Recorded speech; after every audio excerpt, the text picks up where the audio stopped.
एक बार वर्षा हुई और धन्ना भगत की बीज बोने के लिए, ज्वार बोने के लिए चल पड़ा। रास्ते में 4 संत भगत आगे, और भगत को देख करके भगत प्रणाम करते हैं, गदगद होते हैं। बैल खड़े कर लिए, वो जो ऊंट था वो खड़ा कर लिया और हाथ जोड़ कर प्रणाम किया। नमस्कार हो संतों को, राम राम कही और कुशल मंगल पूछा भगत ने। तो उन भक्तों ने बताया कि कुशल काहे की है भगत, 4 दिन हो गए रोटी नहीं खा ली, 3-4 दिन हो गए कोई अन्न नहीं मिला, हम ऐसे तीर्थ यात्रा पर जा रहे हैं।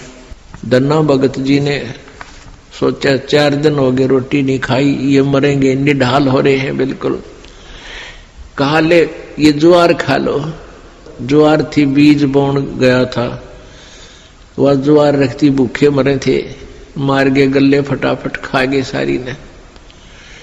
अब भगत ने सोचा ज्वार तो खा ली भगतों ने, और बीज ना बोया तो पड़ोसी लोग जाके घर में बताएंगे, पड़ोसी किसान, कि आपके खेत में बीज क्यों नहीं बीजा तुमने, और फिर मेरी पत्नी है वो मेरा सिर खावेगी, लड़ाई करेगी।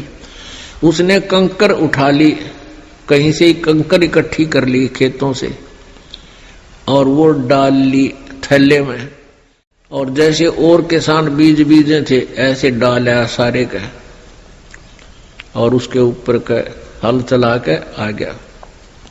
अब कुछ दिनों के बाद क्या हुआ कि अन्य पड़ोसियों के तो ज्वार उगगी, और भगत जी के खेत में ये मतीरे तुम्बे, ये मतीरे से मोटे मोटे हुआ कर, ये तुम्बे उग गए, जो सीताफल जितने बड़े बड़े हुआ कर तुम्बे। अब एक पड़ोसन ने जाके उसकी पत्नी से कहा, धन्ना भगत की पत्नी से, उससे पूछा कि तुमने ज्वार नहीं बीजी थी क्या? धन्ना भगत की पत्नी ने कहा क्या मतलब? कि आपके खेत में तो वो तुम्बे मतीरे अपने आप उग गए हैं, वो तो आप उग गया करे, वहां बोने नहीं पड़ते राजस्थान के क्षेत्र में। कहने लगे आपने कुछ बीजे नहीं रखा, उसमें तो निरा कुबाड़ जाम गया, वो तुम्बे पैदा हो गए, इतने पड़े हैं बिना गिनती के, इसे मोटे मोटे। अब उसने सोचा कि भगत मार गया डंडी दिखे। धन्ना भगत की पत्नी ने सोचा भगत जी कर गया गड़बड़, और इसने बीज भी कितने दान में दिया होगा। अब उसने सोची एक बार खेत देख कर आऊं, पाछे मगज मारूंगी इसके लिए।